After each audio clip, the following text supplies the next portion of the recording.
Assalamualaikum warahmatullahi wabarakatuh. Alhamdulillahi rabbil alamin. Wassalatu wassalamu ala ashrafil anbiya wal mursalin wa ala alihi wa sahbihi ajma'in, amma ba'd.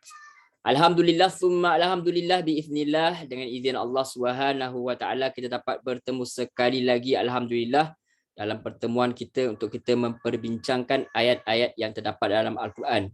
Itu dalam siri tadabbur kita, itu tadabbur ringkas, di mana setiap kali pertemuan kita akan bincangkan satu muka surat secara ringkasnya, insya-Allah. Baik, tanpa kita melengahkan masa, kita terus sambung kepada perbincangan kita hari ini, insya-Allah. Baik, masih lagi dalam surah An-Nisa, juzuk yang keempat, ayat yang insya-Allah hari ini ayat yang ke-15 hingga ayat yang ke-19, insya-Allah. Okay, baik, sebelum kita teruskan, kita terus lihat kepada mushaf masing-masing, insya-Allah, pada muka surat 80. Jadi kalau ini hari ini insya-Allah kita nak rujuk kepada satu kitab lagi, sebab bila saya belik-belik penjelasan dia agak menarik, iaitu daripada tafsir Al-Azhar karangan Buya Hamka rahimahullah taala. Di mana sebelum ni kita dah cerita berkenaan dengan Allah SWT dah cerita berkenaan dengan bagaimana wanita ini dijaga hak dia. Jadi dilanjutkan lagi berkenaan dengan perkara-perkara yang berkaitan dengan wanita, insya-Allah. Sebelum tu kita nak lihat pandangan Buya Hamka rahimahullah taala berkenaan dengan ayat yang hendak kita bincangkan sebentar lagi, insya-Allah. Kita nak cari dulu muka surat dia. Maaf tuan-tuan puan-puan muslimin muslimat yang rahmati Allah, kita lihat dulu. Okey.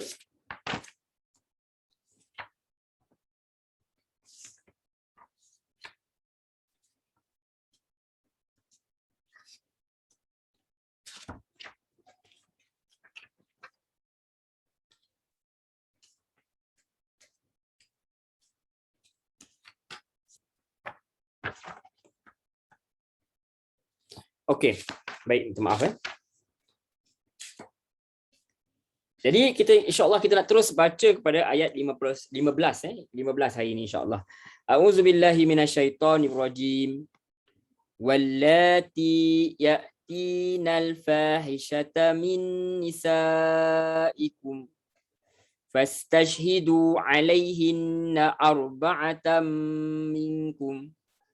فَإِنْ شَهِدُوا فَأَمْسِكُوهُنَّ فِي الْبُيُوتِ حَتَّى يَتَوَفَّاهُنَّ الْمَوْتُ أَوْ يَجْعَلَ اللَّهُ لَهُنَّ سَبِيلًا.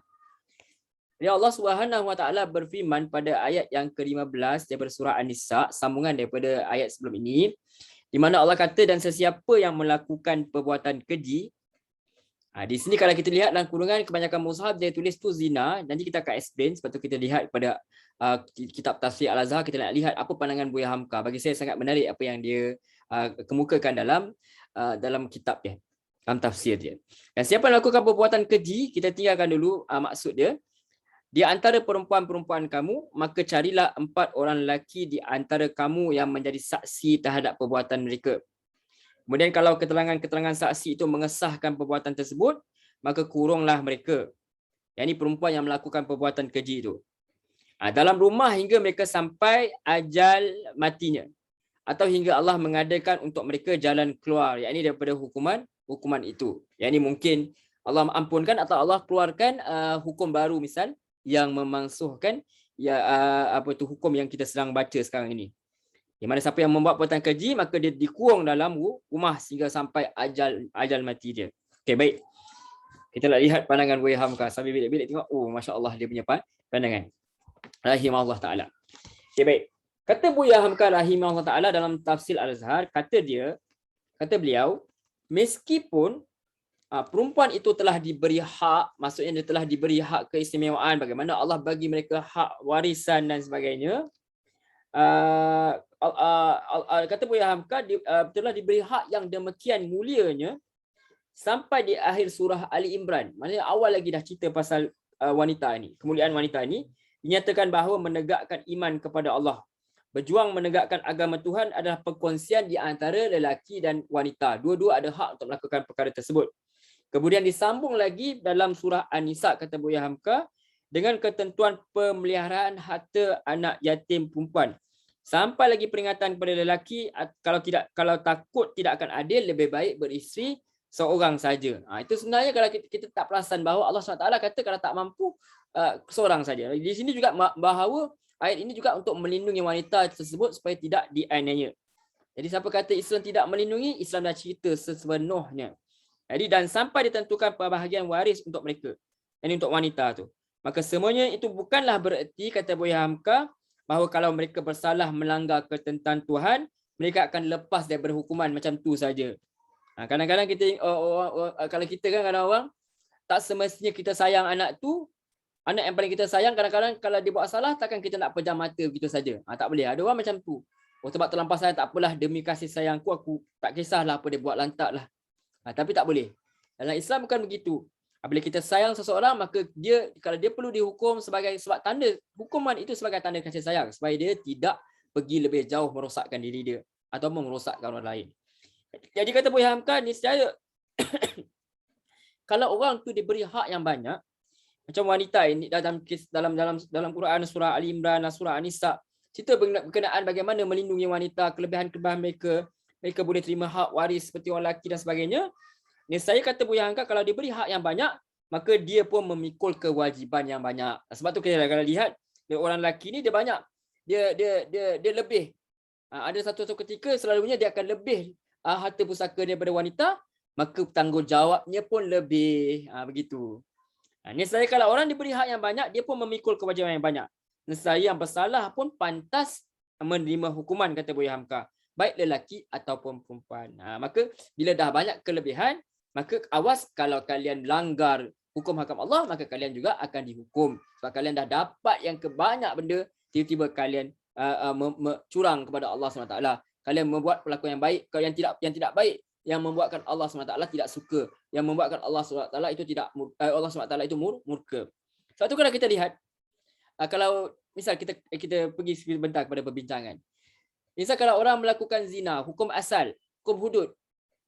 Orang yang berkahwin, yang sudah berkahwin atau pernah berkahwin, yakni pernah merasai hubungan suami isteri itu, jadi pernah melakukan persetubuhan antara suami dan isteri, maka kalau walaupun dia telah bercerai atau dia telah tak suami ke apa, tiba-tiba dia berzina pula, na'udzubillah, dengan orang lain, maka dia itu kalau ikut hududnya berhak direjam sampai mati. Kerana apa? Kerana dia telah pun diberi nikmat tersebut yang Allah SWT telah beri kepada dia, yang halal, maka dia mencari yang haram pula. Atau pernah Allah bagi dia yang halal, tiba-tiba dia pergi cari yang haram pula, maka berhaklah dia itu untuk mendapat azab Allah SWT. Berbanding dengan orang yang belum pernah berkahwin. Dia belum pernah berkahwin, dia tidak dihukum bunuh sebab tidak ada pengalaman dan sebagainya, tidak merasai hubungan suami isteri dan sebagainya, maka dia hanya melakukan persetubuhan sebelum berkahwin, maka dia itu disebat sebanyak 100 kali. Nak bagi peluang untuk supaya dia membetulkan keadaan sebab dia masih lagi belum ada pengalaman. Tapi orang yang telah diberi pengalaman masih lagi buat perkara tersebut macam orang yang tak ada pengalaman, maka dia itu berhaklah untuk diazab. Maka kata Buya Hamka di sini, orang yang telah diberi banyak macam hak keistimewaan, langgar lagi hak Allah, maka dia berhak untuk dihukum. Setelah Allah SWT membela wanita dan sebagainya, tiba-tiba memuliakan mereka, tiba-tiba mereka menghina diri mereka sendiri, maka mereka berhak untuk dihukum. Kalau itu sebenarnya cantik sebenarnya apa yang Buya Hamka cerita ni, dan kita huraikan insya-Allah. Dan pangkal ayat 15 tadi kita dah baca maksud dia dan ayat dia dan maksud dia, kita lihat pada Buya Hamka. Dan terhadap siapa-siapa yang mengerjakan yang keji dari antara perempuan-perempuan kamu, maka hendaklah kamu adakan 4 orang saksi di antara kamu atas mereka. Jadi kata Buya Hamka, bukan hal yang mustahil bahawa mereka buat kesalahan yang keji, yang jelek, kata Buya Hamka. Tapi sungguh pun demikian, main tuduh saja bahawa perempuan itu buat keji, tidak boleh. Tak boleh kita nak suka-suka hati. Zaman sekarang kan kalau zaman sekarang lah, zaman kita ni kalau di internet, ya Allah, main tuduh ya. Mahkamah tak cakap apa lagi, kita lebih cepat memutuskan, orang tu lah rasanya. Dia lah tu. Kalau kita yang kena, mudah kita cepat kita serok, tak ada siapa boleh tahu. Tapi kalau orang lain cepat kita nak buka, itu yang masalah dengan kita. Jadi sedangkan Allah kata tak boleh tuduh. Tak boleh tuduh macam tu saja. Hendaklah diadakan apa? 4 orang saksi yang membuktikan dengan mata kepala sendiri bahawa mereka itu benar-benar buat keji. Itu dia. Kita tak boleh simpi cakap oh dia dah berzina. Oh simpi kata oh dia dah melakukan hubungan homoseksual dan sebagainya.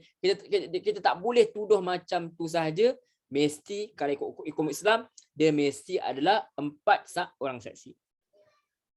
Ini sebenarnya nak bagi tahu apa sebenarnya. Kenapa 4 orang saksi? Maksudnya perkara itu tidak didedahkan. Perkara itu diadakan secara sembunyi. Kenapa? Apa beza melakukan misal kalau zina misalnya, apa beza melakukan zina secara terbuka dengan zina di dalam tempat yang tersendiri? Beza tuan-tuan puan-puan muslimin muslimat dirahmati Allah. Bezanya lah dosa dia mereka kongsi dengan mereka sahaja. Dosa besar. Dosa besar. Tetapi kalau mereka kongsikan dengan orang lain, buat pornografi dan sebagainya, share pula kat orang, buat live pula semua zaman sekarang apa semua, maka dia merosakkan orang lain ataupun secara terbuka. Bercium di halayak ramai secara terbuka, melakukan hubungan secara terbuka misalnya, itu adalah merosakkan orang lain. Di akhir zaman nanti memang, bahkan sekarang dalam internet dan sebagainya, dalam movie dan sebagainya, kalau kita lihat pada hadis, kalau tak silap pada hadis, jadi yang tinggal esok pada akhir zaman nanti adalah orang-orang yang jahat. Yang antara kerja mereka adalah mereka berzina secara terbuka. Zaman tu akan sampai wa na'udzubillah. Dan mungkin setengah tempat pun benda ni normal. Wallahu a'lam. Tapi kita katakan bahawa 4 asasi nak tunjuk bahawa kalau kamu nak buat jahat pun sekurang-kurangnya janganlah pergi merosakkan orang lain. Benda ni benda tertutup. Jadi kita pun tak boleh dedahkan suka hati. So orang dah tutup, tak boleh kenapa nak jatuhkan aib dia.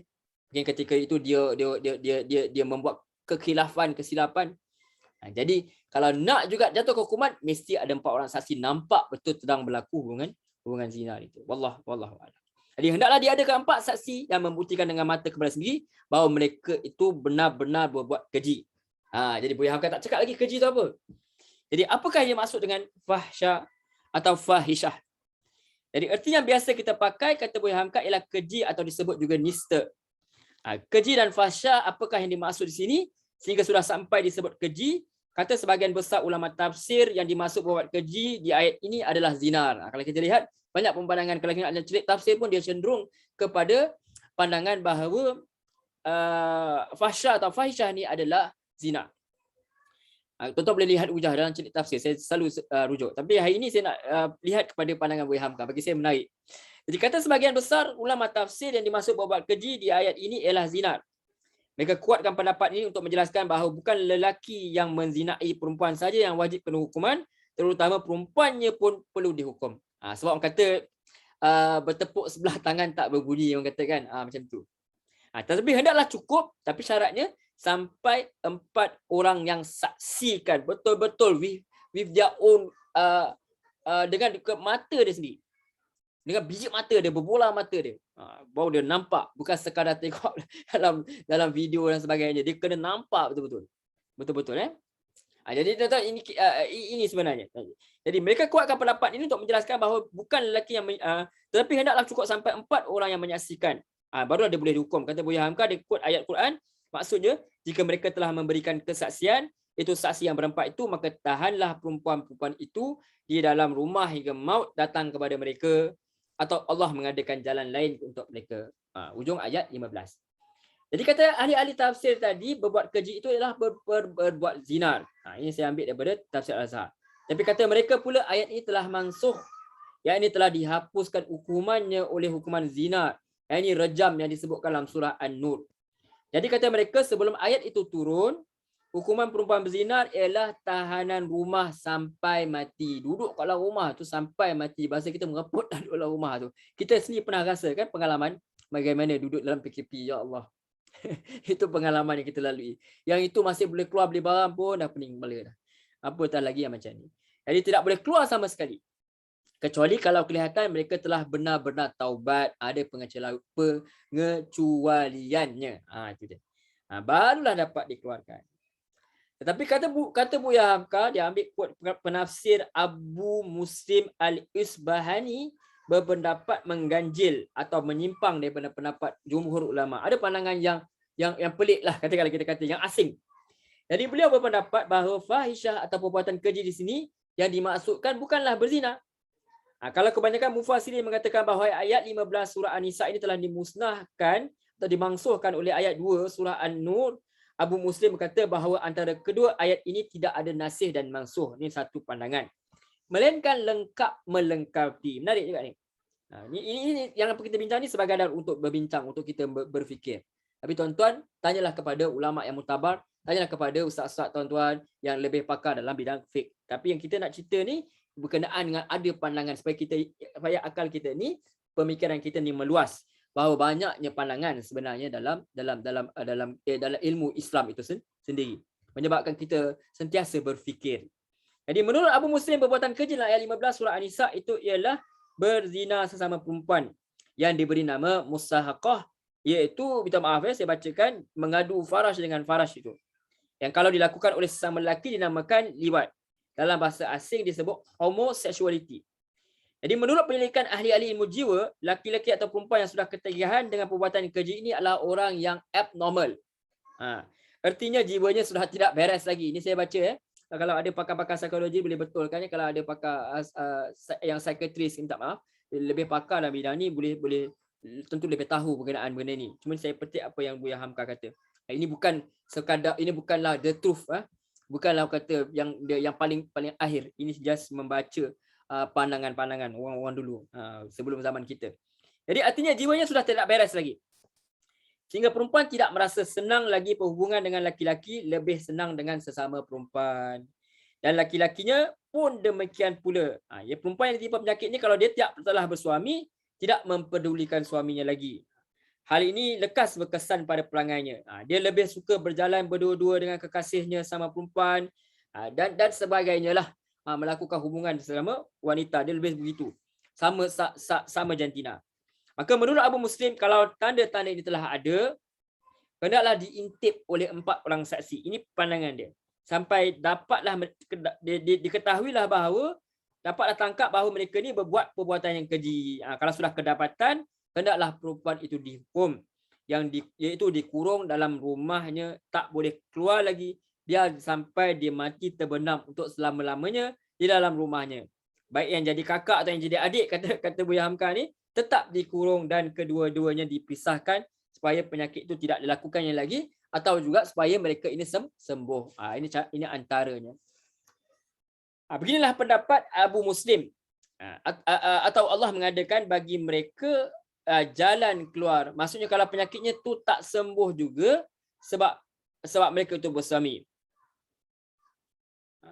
Tapi ada yang tidak bersuami atau belum bersuami, maka tahanlah mereka di rumah, moga-moga sampai sembuh. Dan kalau mereka sudah kembali normal, nikahkanlah dia dengan baik.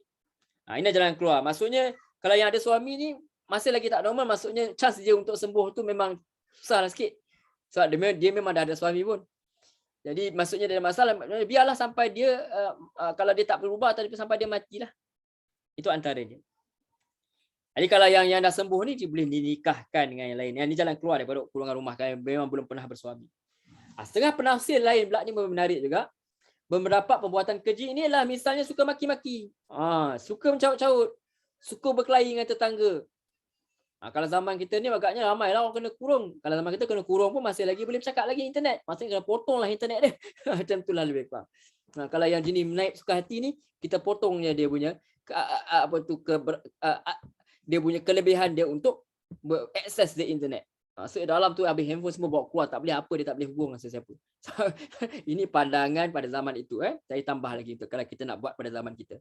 Jadi setengah penafsir lagi berpendapat perbuatan keji itu misalnya suka maki-maki, suka caut-caut, suka berkelahi dengan tetangga. Kalau Buya Hamka kata minta macam gatal mulut dan sebagainya. Kurung mereka di rumah. Sebab apa mereka membuat kerosakan pada orang lain. Zaman kita ni ramailah kalau dalam internet orang buat kerosakan pada orang lain. Kata-kata dia itu mendatangkan kerosakan pada orang lain.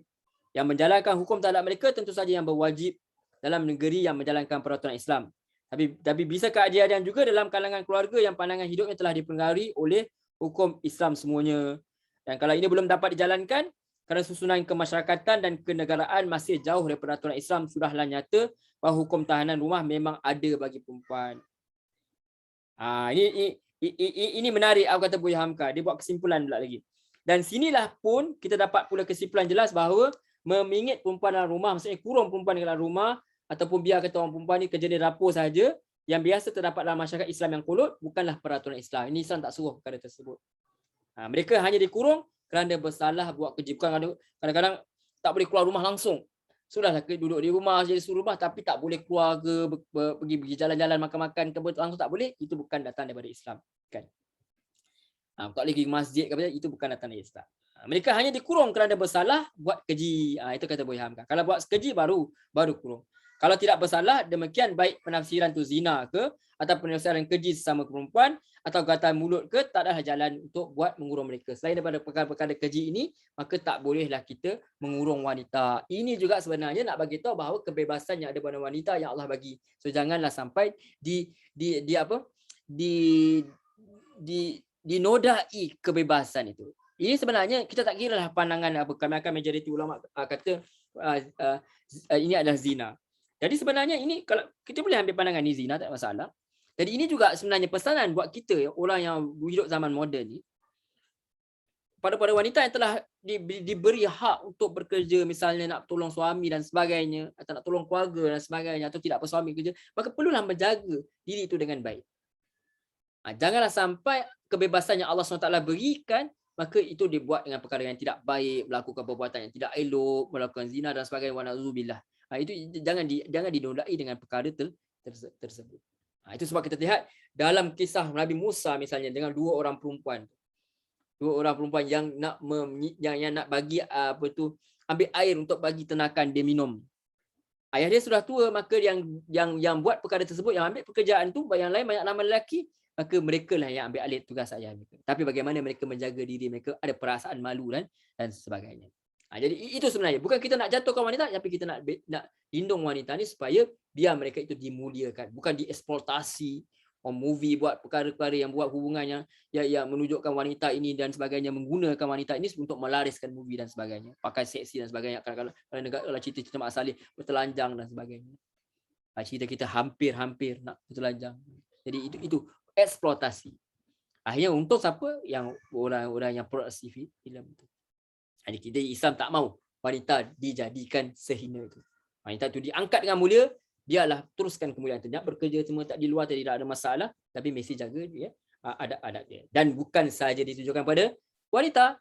Dan ayat seterusnya kita lihat ayat 16.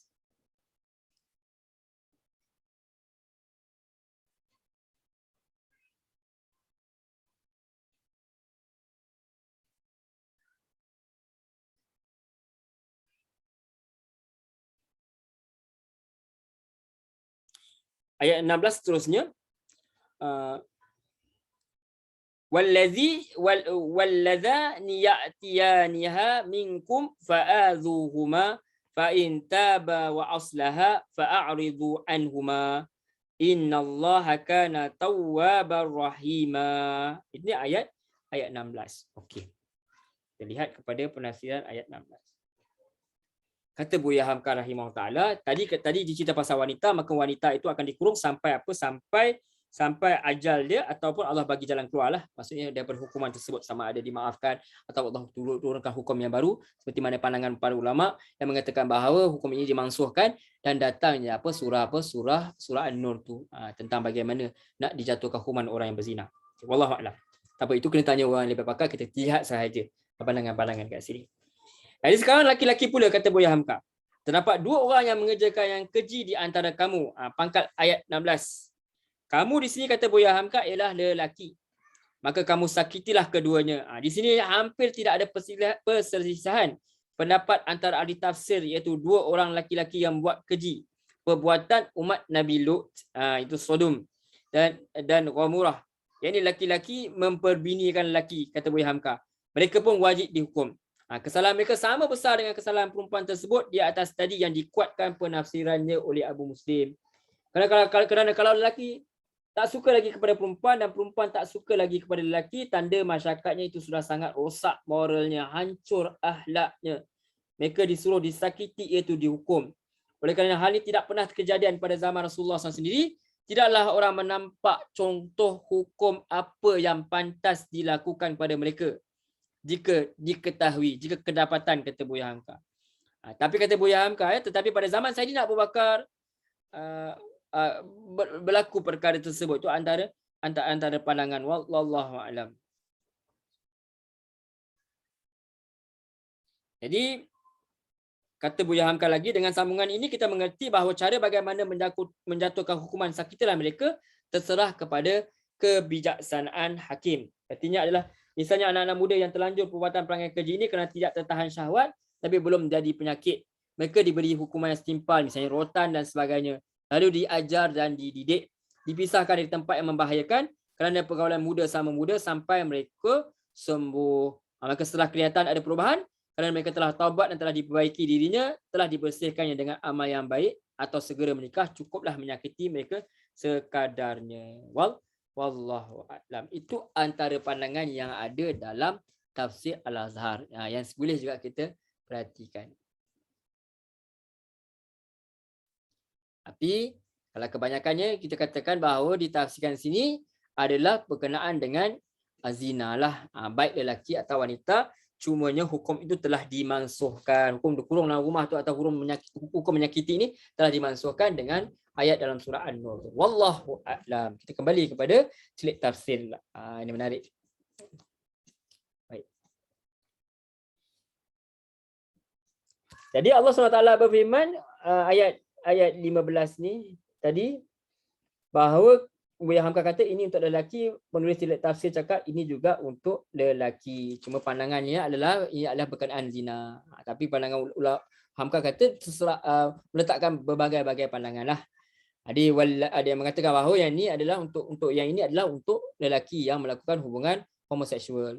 Jadi Allah SWT kata walladzani ya'tiyaniha minkum fa'adhuhuma fa in taba wa aslaha fa'asbidu anhuma innallaha kana tawwabar rahima. Jadi kita dah kata tadi, dan mana-mana dua orang di antara kamu yang melakukan perbuatan yang keji, maka hendaklah kamu menyakiti keduanya, kemudian jika mereka bertaubat dan memperbaiki keadaan diri mereka yang buruk tu, maka biarlah mereka, kerana sungguhnya Allah dah sentiasa menerima taubat lagi maha luas rahmatnya.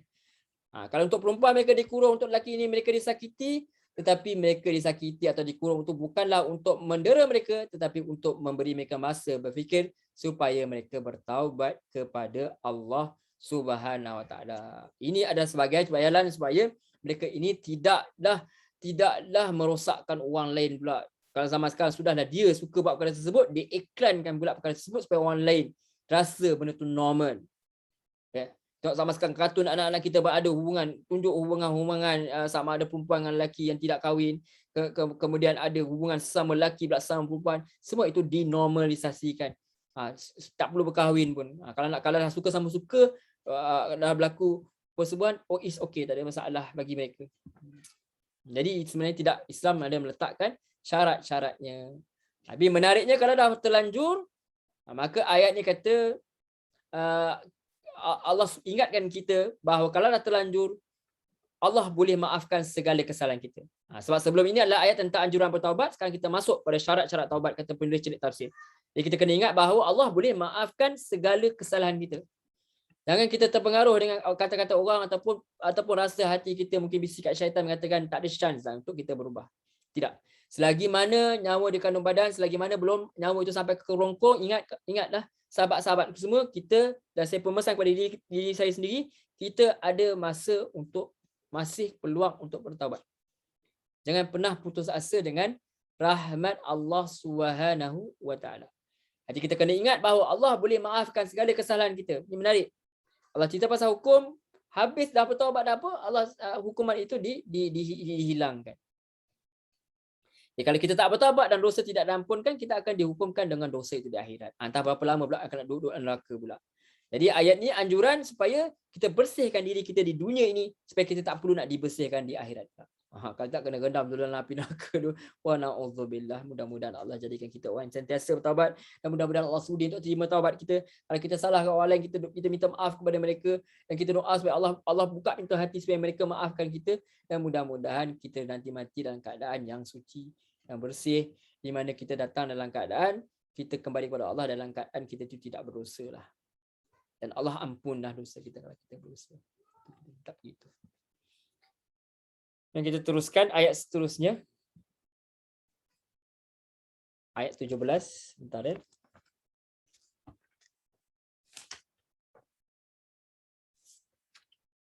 Jadi ayat 17 Ayat 17 ya.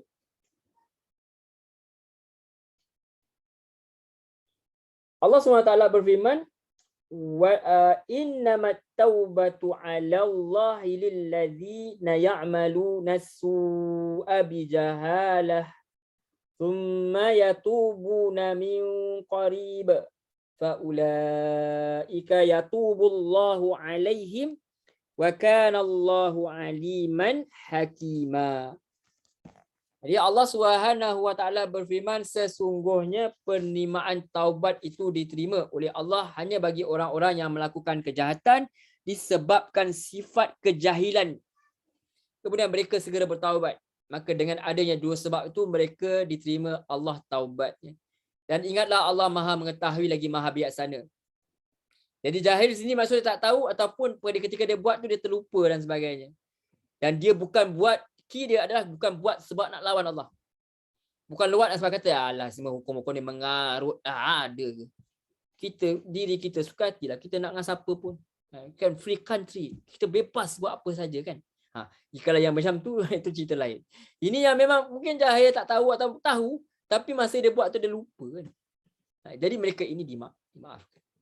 Innamat taubatu 'ala Allah. Sesungguhnya penerimaan taubat itu disanggupi oleh Allah SWT. Bermakna Allah rela, Allah reda untuk mengampuni kamu. Taubat akan diterima sebab apa? Atas belas ihsan Allah SWT.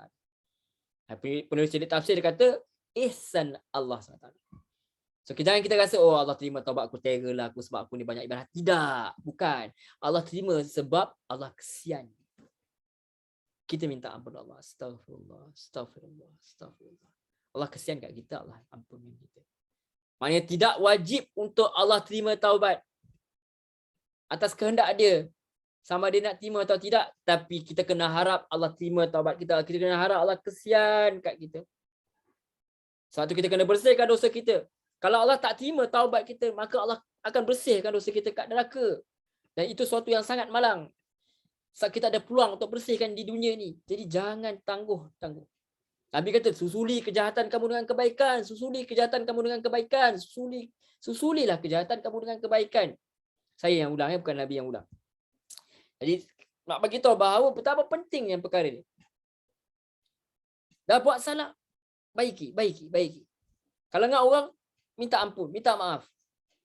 Kalau tak jumpa, minta doa kepada supaya Allah bagi kebaikan kat dia. Dan minta juga supaya Allah, kalau kelak, dia terfikir kat kita dan dia maafkan kita. Supaya dia ni jadi orang yang pemurah dan sebagainya. Kita minta apa saja daripada Allah SWT. Maka ini juga mengajar kita, jangan kita senang-senang nak buat dosa. Sebab tak semestinya Allah nak terima. Dan jangan sangka kalau kita taubat, Allah terus terima. Kita kena ada rasa takut. Jadi dia kena ada apa? Perasaan takut Allah tak ampuni kita dan harap. Dia mesti bergabung antara dua. Tak boleh takut saja, tak boleh harap saja. Mesti ada takut, mesti ada harap. Mesti ada rasa yakin Allah boleh ampunkan kita dan mesti ada rasa takut. Kalau Allah tak ampun macam mana? Mesti bergabung di antara dua kemahuan, keinginan, keyakinan kepada Allah sangka baik dan mesti juga ada rasa takut Allah tak ampun. Supaya berkumpul. Mesti ada rasa macam Allah ampun, mesti ada rasa risau. Supaya kita tidak take for granted. Kalau kita kata Allah ampun aku dosa aku yang risau, maka kita buat remeh. Kita pun buat dosa seperti itu. Tak apa, nanti Allah ampunkan. Allah Maha Pemurah, Maha Penyayang, Ar-Rahman, Ar-Rahim. Apa masalah? Kita jadi macam tu. Ya, kalau kita pula jenis yang apa? Allah biasa teruk, Allah mampu. Aku dah buat macam-macam ni. Tak ke, hina, takkan aku nak kembali pada Allah. Malulah ke Allah. Tak apalah, biar aku jauh daripada Allah. Itu pun jadi orang yang putus asa. Mesti bergabung di antara kedua-dua. Antara kita yakin, kita harap Allah ampuni kita dan kita rasa takut anak-anak Allah tak terima. Mesti bergabung antara kedua-duanya supaya kita tidak take for granted, supaya kita tidak overconfident atau supaya kita tidak berputus asa daripada rahmat Allah Subhanahu taala. Sebab ada orang kata satu ulama tak ingat siapa, kalau tak silap Ibnu Qayyim, dia kata ada orang tertipu dengan rahmat Allah. Mana tertipu dengan rahmat Allah? Tak apa buat dosa nanti Allah ampun. Betul, Allah boleh ampunkan. Tapi adakah Allah nak ampunkan dosa kamu sebab kamu saja buat dosa ni dengan sengaja, nanti dah plan umur 60 baru nak ni taubat. Kamu saja. Ataupun kamu sempat tak ke umur 60 tu? Itu pun satu cerita lain pula. Itu dia. Jadi kita kena risau. Risau Allah tak terima taubat kita, kalau tak teruklah nasib kita ke akhirat nanti. Ini penting. Penting ya, sebab apa? Sebab kita kalau tidak nanti kita take for granted lah, kita kata tak apa buat dosa nanti aku taubat. Nah, kalau ada yang fahaman macam tu susah. Dia akan membuatkan alas, lama-lama dia lupa, akhirnya Allah ambil nyawa dia dan dia balik jumpa Allah dengan dosa yang menggunung, yang tak sempat dia minta ampun kepada Allah SWT. Lilladzina ya'maluna su'a bijahalah. Hanya orang-orang yang melakukan kejahatan disebabkan kejahilan. Jadi Allah boleh terima taubat dari mereka yang buat dosa kecil atau besar, sama ada mereka yang buat dosa kerana lupa hukum atau tidak tahu hukum. Nampak ni yang saya kata tadi, bahawa penulis celik tafsir pun kata, dia kata sebab apa buat dosa kerana lupa hukum atau tak tahu hukum. Itu baiknya Allah SWT. Kita terlupa. Allah terlupa lah, tak boleh. Masa terlupa ni lalai. Ghafil. Orang yang ghafil. Ataupun mereka sengaja melakukannya walaupun mereka tahu yang salah. Dia tahu apa yang dia buat itu orang ada salah, kata penulis tafsir ni, tapi dia buat perangai macam orang jahil, itu pun termasuk dalam bijahalah. Jahil. Mana waktu dia sedang melakukan dosa, dia sedang jahil. Itu pun masih ada harapan untuk diampunkan. Mujahid, ahli tafsir dan lain berkata, setiap orang yang bermaksiat melakukan dosa kepada Allah, baik keliru ataupun sengaja, berarti dia jahil, yakni dia bodoh, hingga dia menghindari dosa tersebut. So hanya orang bodoh saja yang buat dosa. Sebenarnya sengaja buat dosa. Orang cerdik takkan buat sebab dia tahu kalau aku buatnya habislah aku, peluang aku, timbangan aku terusik lah. Jadi orang yang buat ni orang yang tak tahu. Orang yang jahil. Jadi Allah ampunkan. Kalau dia bertaubat, Allah kesian kat dia. Ada perbuatan baik yang dia buat. Tetapi kalau dia saja buat sebab dia kata, Allah suka hati akulah, hidup aku, nyawa aku. Allah kau yang bagi kami kebebasan.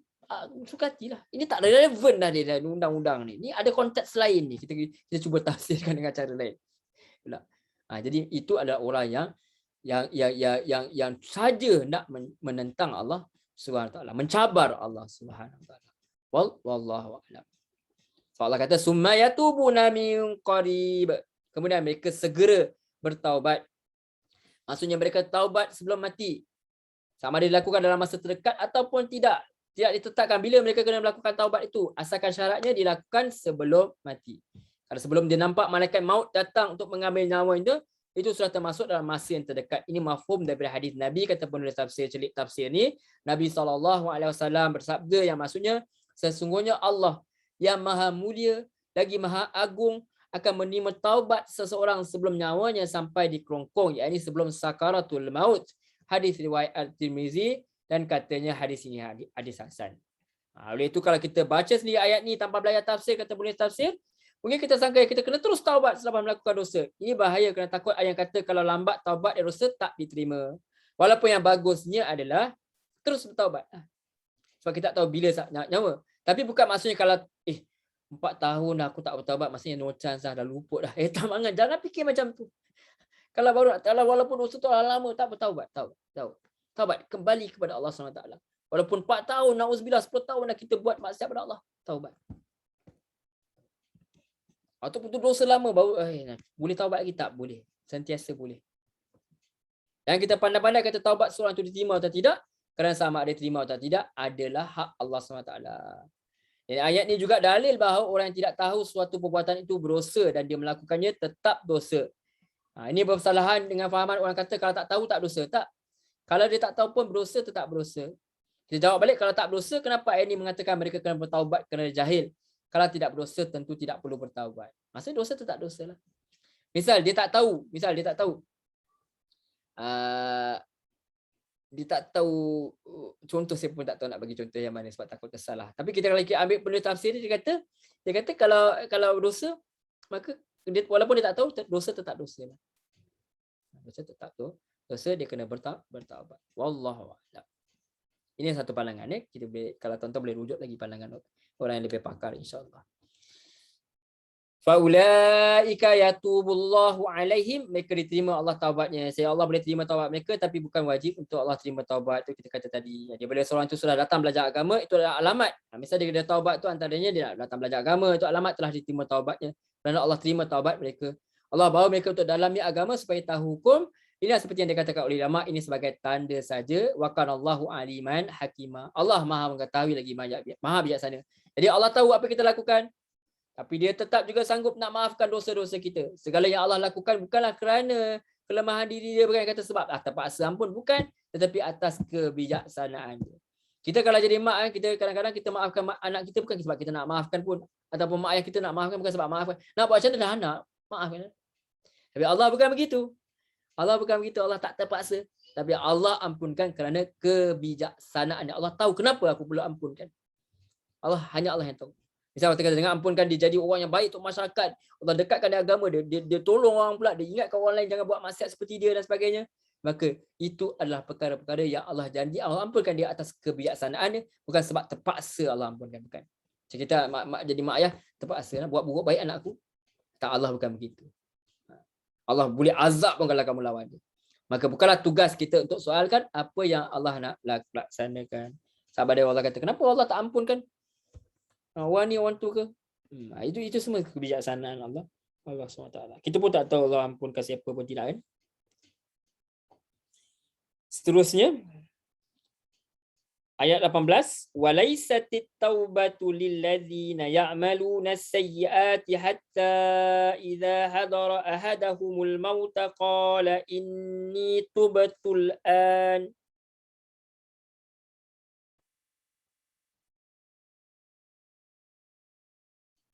Walalladzina yamutuna wa hum kuffar ulaika a'tadna lahum azaban alima. Seterusnya kita ada cerita sikit tadi, kan. Jadi taubat ni pun ada tahap. Dia ada syarat-syarat lagi tentang taubat, apa dia, dan tidak ada gunanya taubat itu kepada orang yang selalu melakukan kejahatan. Hingga apabila salah seorang daripada mereka hampir mati, berkatalah dia, sesungguhnya aku bertaubat sekarang. Dan orang-orang yang mati sedang mereka tetap kafir. Ini demikian juga halnya untuk orang yang mati sedang mereka tetap kafir. Tadi dia taubat tapi dia terlambat. Ada yang mati memang kafir. Orang yang demikian kata Allah, kami telah sediakan bagi mereka azab seksa yang tidak terperi sakitnya. Jadi Allah kata tidak ada taubat kepada orang yang banyak buat dosa. Maknanya dia asyik buat dosa saja tapi tak terfikir pun nak taubat. Mereka tak kisah pun apa yang mereka lakukan, apa orang kata, apa Allah kata, mereka tak kisah. Mereka tak fikir ke tentang syurga ke neraka ke, mereka tak kisah ke mereka buat kezaliman ke, tidak. Apa yang mereka buat hanyalah untuk diri mereka sendiri, untuk kepuasan diri mereka sendiri. Ini amat bahaya, tuan-tuan, puan-puan, muslimin, muslimat yang dirahmati Allah. Ini bahaya sekali kerana hati manusia sebegitu sudah berada pada tahap tingkatan iblis.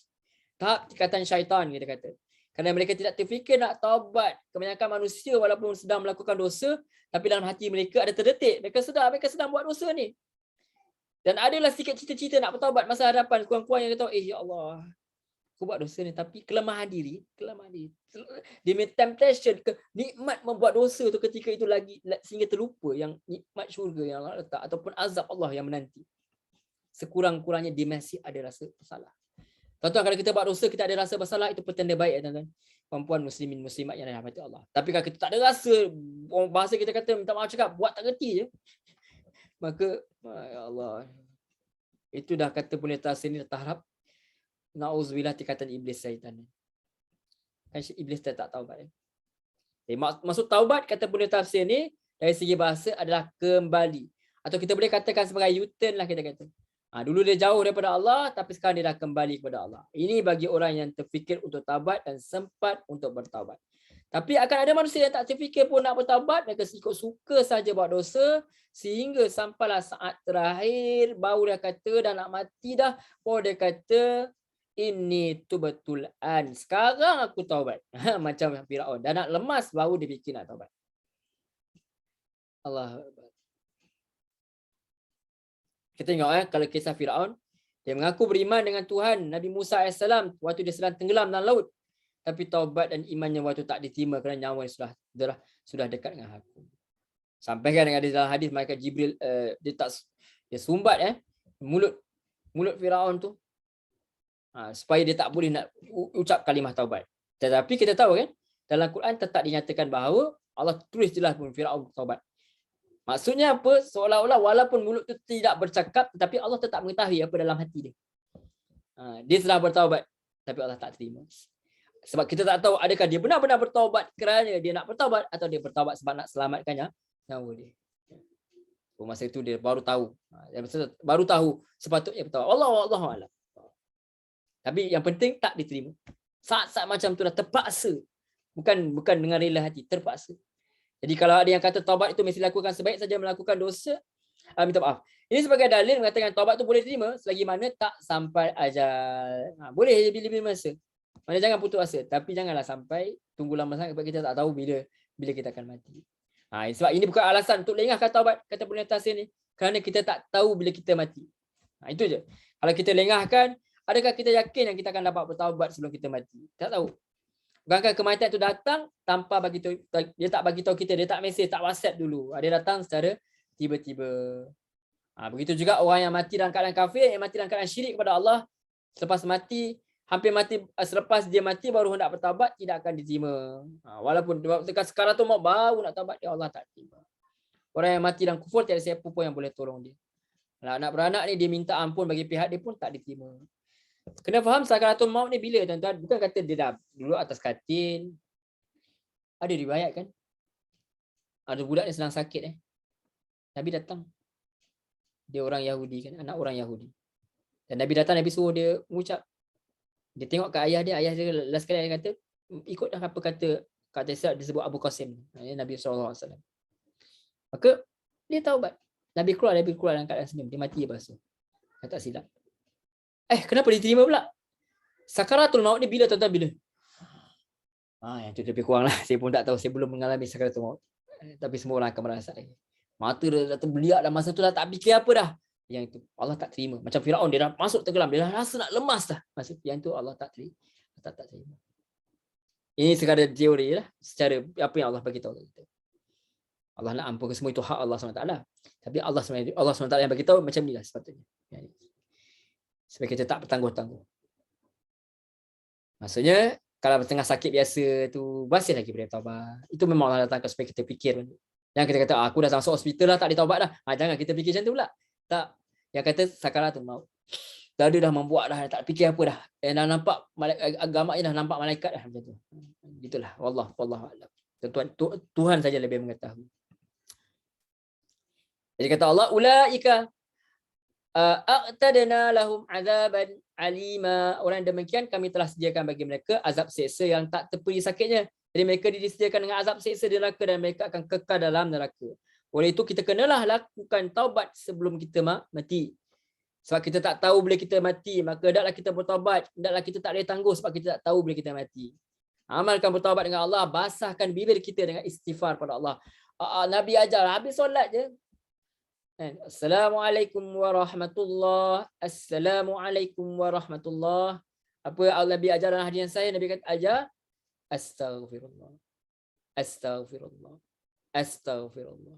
Allahumma antas salam wa minkas salam tabarakta ya zal jalali wal ikram. Itu dalam hadis. Itu sebut tu dulu. Istighfar. Tadi tak apa semayang tahu-tahu dah habis. Aku dah masuk rakaat kedua. Taubat kepada Allah. Minta ampun kepada Allah. Tadi sebelum semayang buat benda tak elok. Tengok pornografi ke apa ke semua. Wa na'udzubillah. Taubat kepada Allah SWT. Sentiasa berasakan diri ini penuh dengan dosa. Tapi jangan putus asa. Istighfar. Nabi 70-100. Kalau kita tak dapat sekurang-kurangnya 3 kali setiap kali lepas solat. Kita solat berapa kali? 5 kali. 5 waktu. Kurang-kurang dapat 15 pun. Jadilah. Daripada tak taubat langsung. Kurang-kurangnya ada juga hari yang tidak berlalu tanpa kita istighfar kepada Allah SWT. Itu untung kita jadi orang salat ni. Kurang-kurangnya ada hari yang tidak kita tinggalkan tanpa istighfar. Bagusnya sampai 70-100 macam Nabi buat dah. Jadi kalau tak dapat pun, at least lepas salat, astaghfirullah. Astaghfirullah. Astaghfirullah. Allahumma antas salam. Wa minkas salam. Tabarakta ya zal jalali wal ikram. Wallahu a'lam. Okey. Teruskan ayat terakhir, insya-Allah kita teruskan. Ya ayyuhalladzina amanu la yahillu lakum an tarisun nisaa karha. Maaf. Tarisun nisaa karha ولا تعضلوهن لتذهبوا ببعض ما آتيتموهن إلا أن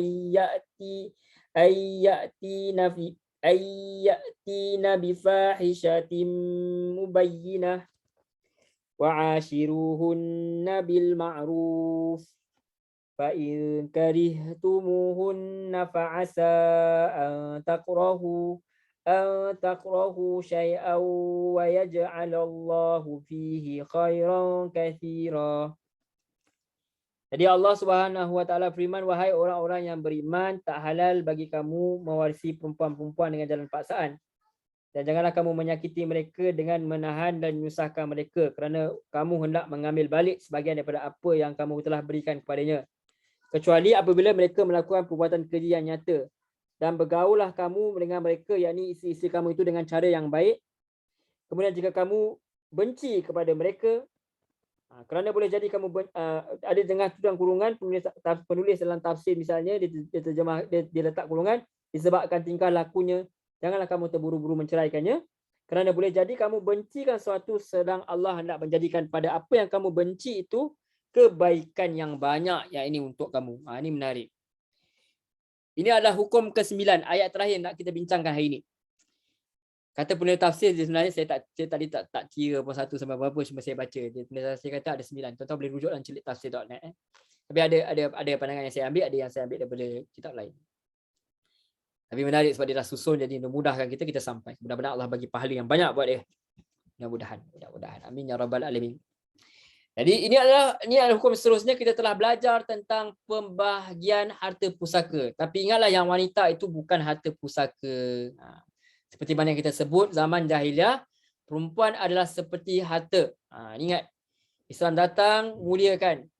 Pada wanita, ingat, Islam datang, muliakan.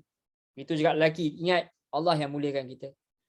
Dalam zaman dulu, dalam zaman mereka ni, zaman jahiliah, mereka boleh dipusakai seperti harta juga. Diberi kepada pihak-pihak tertentu, semacam harta. Sampai ada adik-beradik yang berebut janda adik-beradik mereka sendiri, balu adik-beradik mereka sendiri, atau anak ambil janda ambil balu bapa sendiri. Bukan itu saja, mereka tu betul-betul seperti harta sampai boleh jual pula kepada orang lain. Ini tak patut berlaku, maka Allah bagi hukum pengharaman terhadap perkara ini. Itu dia.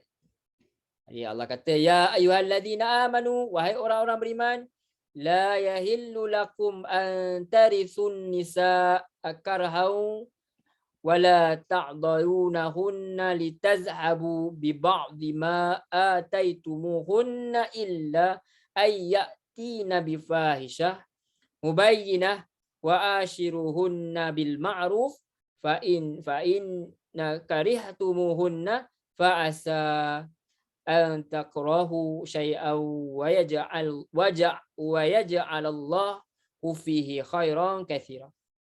Wahai orang-orang yang beriman, tak halal bagi kamu mewarisi perempuan-perempuan dengan jalan paksaan, dan jangan kamu menyakiti mereka, yakni menahan dan menyusahkan mereka. Bukan suka-suka boleh kurung wanita. Ingat kita cakap tadi, Buya Hamka kata pandangan dia, kurung ni sebenarnya wanita bukan perlu dikurung, tapi wanita ini perlu dididik. Kalau keluar bagaimana keadaan. Ini Allah kata, jangan sakiti mereka, antara maksudnya jangan tahan, jangan susah mereka. Jangan tahan, jangan susahkan mereka. Kerana kamu ataupun tahan mereka ni sini maksudnya kita dah tak suka dah perempuan ni, isteri kita ni. Kita tak nak langsung layan dia pun tidak. Nafkah zahir batin pun tak bagi dan sebagainya, tapi kita saja tahan. Orang Melayu kata gantung tak bertadi. Dengan tujuan nak menyusahkan. Maka itu tak dibenarkan. Kerana kamu nak ambil balik sebahagian daripada apa yang kamu telah berikan kepadanya. Maksudnya mungkin antara maksudnya ialah dia sengaja nak perempuan ni, isteri dia ni tebus talak. Sebab bila dia tebus talak, dia kena kembalikan balik mas kahwin dia, atau apa yang kita telah bagi dia sebagai mas kahwin. Dia kena bayar balik. Bagi balik. Kalau sejuta dia kena bagi balik kan. Kalau 30,000 dia kena bagi balik. Kalau mas kahwin lah. Bukan harta hantaran Ini kita kata mas kahwin. Saja je nak tahan dia sampai isteri tu tak tahan, isteri tu pergi mengadu kat qadi, so kita dapat balik apa yang kita nak. Itu dia. Jangan buat macam tu. Itu tak bagus. Kecuali lah kalau mereka ni melakukan perbuatan keji yang nyata. Dan gaulah kamu dengan mereka, yakni isteri-isteri kamu tu dengan cara yang baik. Kemudian jika kamu merasai benci kepada mereka, yakni disebabkan tingkah laku dia, ini suka beletir dan sebagainya, janganlah kamu terburu-buru nak cerai. Janganlah.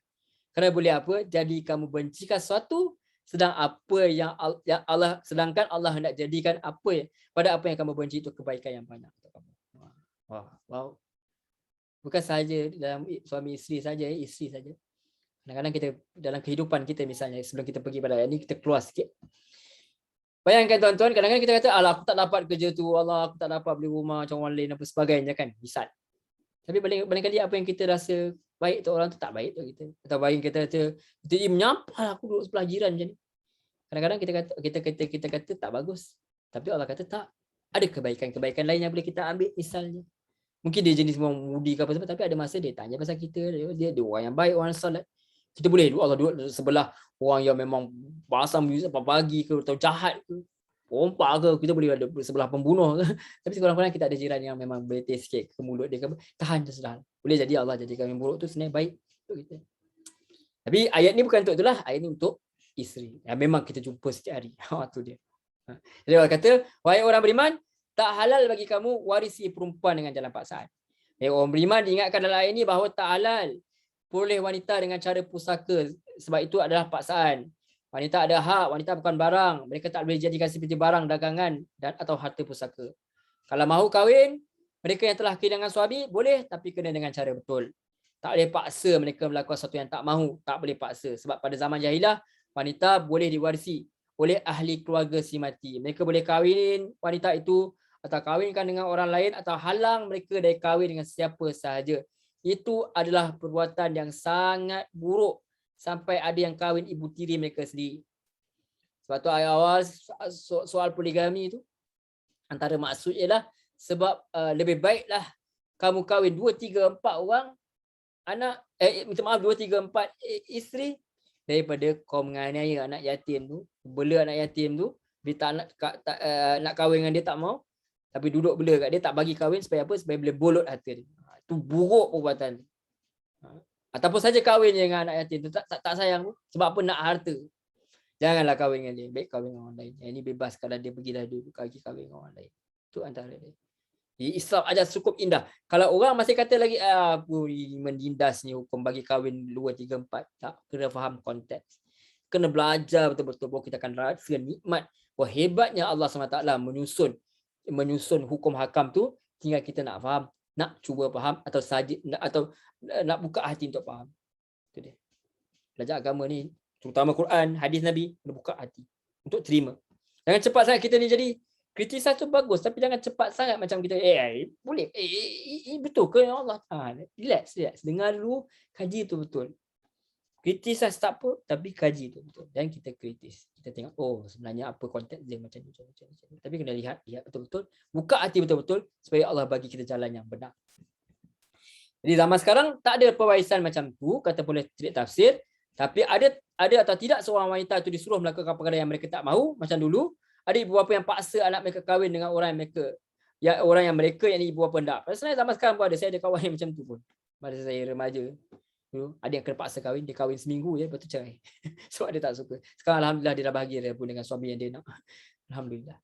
Jadi mungkin kerana ibu bapa itu berkawan baik dengan keluarga si lelaki dan sebagainya, atau ada yang hendak berbesan dengan orang kaya ke, maka mereka paksa anak mereka kahwin. Ataupun sebab ni keluarga ulama ke apa semua, dia saja paksa anak dia tak ada perasaan, itu tak boleh. Sedangkan anak sendiri tak rela, tak reda, tak boleh. Jadi potongan ayat ini saja kalau difahami akan memberikan banyak kelapangan kepada wanita. Wanita patut appreciate benda ni. Sebab kadang-kadang ada orang umur 40 dia tak kahwin lagi. So mak ayah kata kahwin dengan siapa-siapa asal kahwin. Tak boleh paksa macam tu. Yang nak hidup dengan dia tu, yang nak hidup dengan suami, yang nak tidur sekali tu bukan kita. Dia akan yang tanggung semua benda. Jadi kita tak boleh paksa. Tak boleh paksa. Biar wanita tu sendiri yang decide. Asalkan dia terus menjaga kehormatan dia sebagai wanita. Sama ada berkahwin ke tidak berkahwin, yang penting dia jaga kehormatan dia sebagai wanita. Lelaki juga kena jaga kehormatan dia sebagai lelaki, dan lelaki juga kena jaga kehormatan wanita. Itu tanggungjawab sebenarnya buat kita. Allah kata lelaki itu lebih kuat kan daripada wanita. Ada kelebihan. Dari kelebihan itu ada apa? Antaranya memelihara wanita itu. Bukan gunakan kelebihan itu untuk aku berkuasa, aku boleh zalimi semua orang. Tak. Allah itu paling kuat, paling berkuasa ada segalanya, tapi dia tidak zalim. Dia guna kekuasaan dia dengan kebijaksanaan. Itu dia. Sedangkan Allah SWT boleh berlaku apa dia buat suka hati dia. Dia Allah, dia Tuhan. Jadi pada zaman jahiliah dulu, wanita itu sendiri adalah seperti harta. Kalau dirinya sendiri dianggap seperti harta, apatah lagi harta-harta lain. Jangan ceritalah perempuan nak dapat harta zaman jahiliah. Sedangkan dia itu sendiri adalah harta. Dia itu berhak diwarisi, diagih-agih. Tentunya mereka dianggap tidak layak untuk memiliki harta langsung. Kalau mereka ada harta pun, harta itu akan dikira sebagai harta suami atau harta bapa mereka. Begitulah layanan masyarakat Arab jahiliah terhadap wanita. Mereka dilayan dengan buruk sendiri. Masyarakat barat pun ada juga yang buat macam ni. Kalau tuan-tuan kaji zaman-zaman dulu punya sejarah, nanti tuan-tuan boleh Google, kalau boleh cari sendiri, insyaAllah. Amalan sebegini bukan saja dalam masyarakat Arab saja, tapi di mana-mana tempat di dunia. Di waktu masyarakat dunia memandang rendah kedudukan wanita, Islam dah yang membebaskan mereka. Maka jangan kata Islamnya agama yang menindas wanita. Kerana ada yang kata begitu. Sedangkan mereka tak belajar, mereka tengok, faham ayat Quran ni, bahawa Allah SWT sangat membela wanita.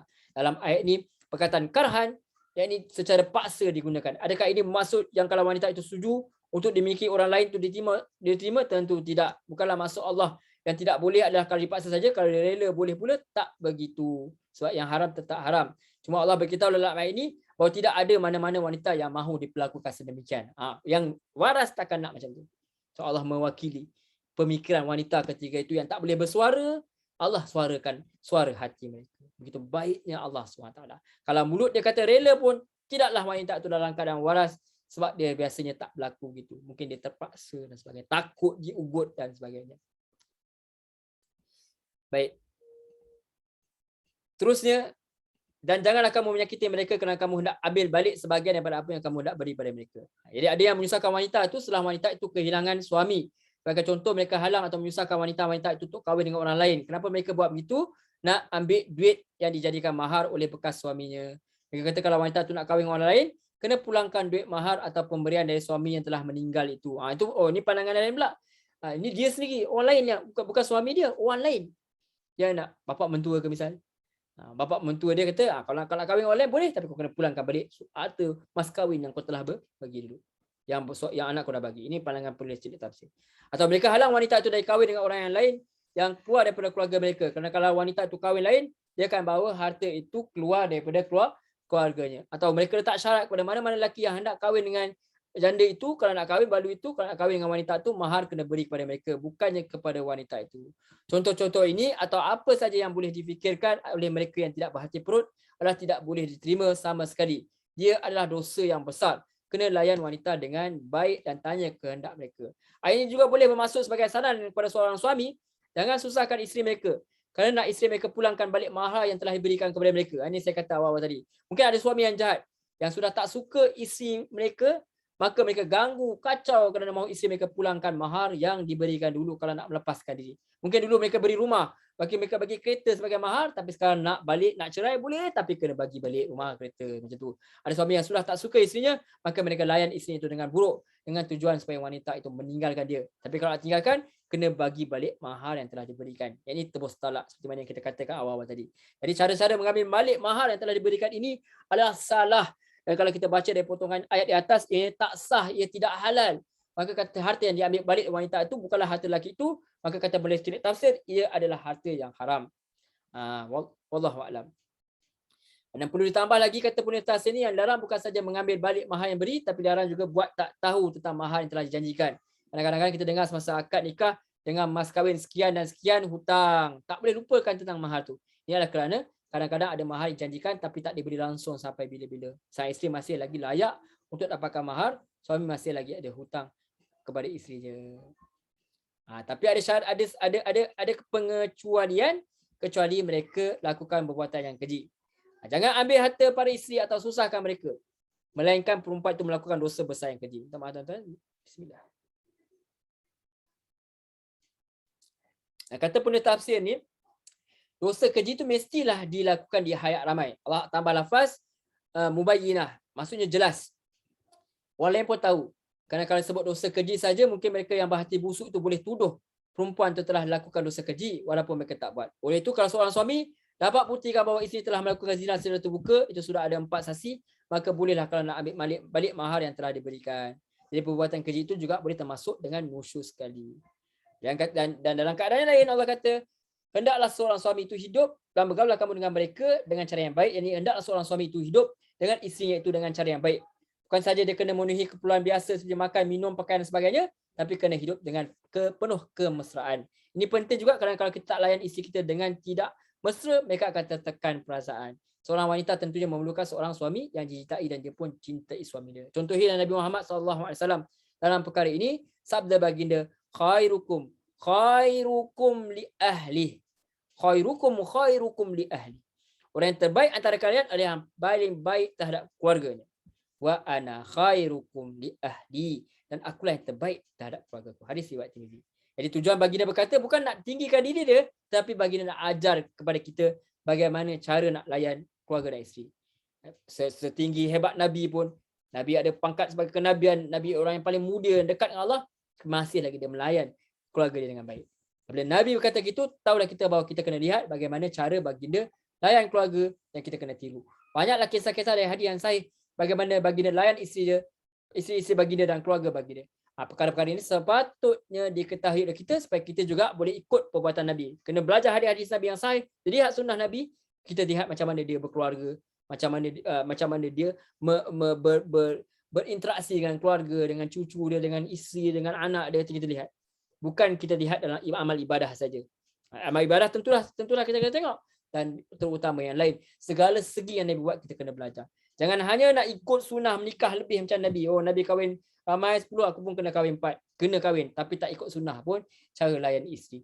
Itu tak lengkap sebenarnya. Bab kahwin nak ikut Nabi, tapi bab layan isteri betul-betul semua tak ikut Nabi.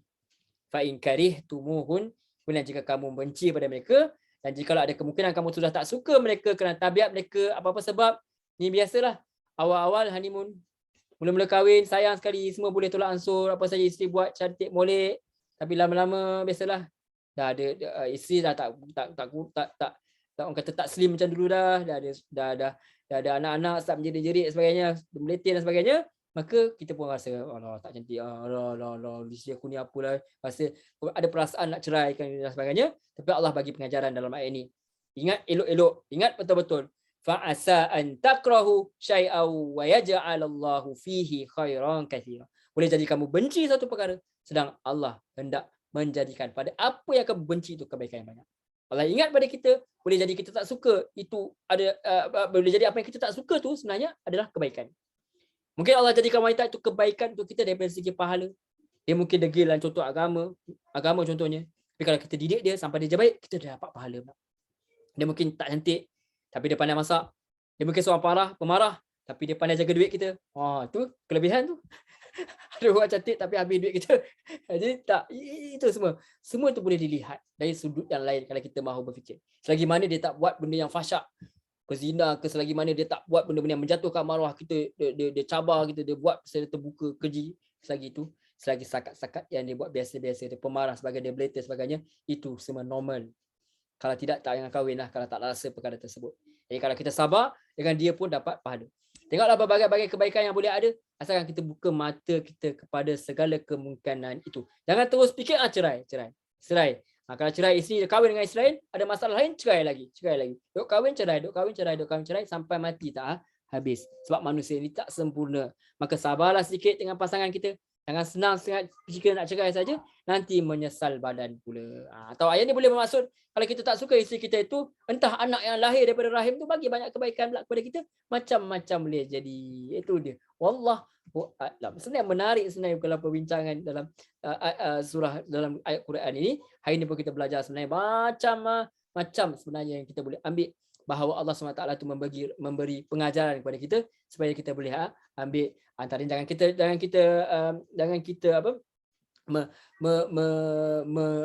kita menganiaya, terutama orang-orang yang dekat kita, isteri kita dan sebagainya. anak-anak kita, jangan kita aniaya, terutama isteri kita. Dan juga kalau orang tu buat salah, hukum mereka sekadarnya, mengikut hukum Islam. Tapi kalau mereka bertaubat, kita dan bila mereka bertaubat, maka kita terima mereka semula sebagai masyarakat biasa, orang Islam yang telah bertaubat.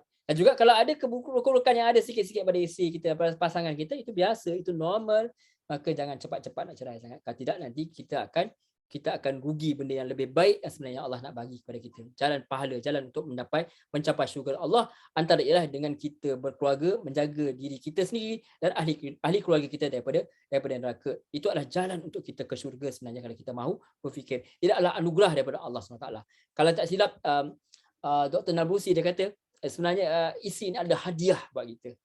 Kalau yang lelaki, isteri adalah hadiah buat kita, adalah supaya kita, hadiah yang datang daripada Allah SWT. Sepatutnya kita hargai dia, sebab dia adalah jalan untuk kita memperolehi syurga kalau betul caranya. Wallahu a'lam, rasanya cukup dulu setakat ini. Bagaimana Islam sangat menjaga wanita, kita boleh lihat. Cuma kita tinggal nak belajar dengan tidak saja. Wallahu a'lam. Kalau tuan-tuan, puan-puan, muslimin muslimat mendapat manfaat insya-Allah daripada perkongsian kita, sila share, sila like, subscribe dan juga sebar-sebarkan supaya kebaikan ni jika ada tersebar luas, supaya orang boleh faham ayat Quran semampu kita lah, insya-Allah.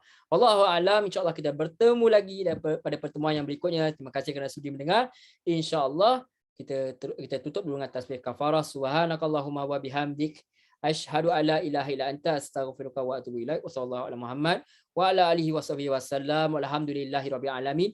Wassalamualaikum warahmatullahi wabarakatuh. Terima kasih banyak tuan-tuan, puan-puan, muslimin muslimat yang dirahmati Allah.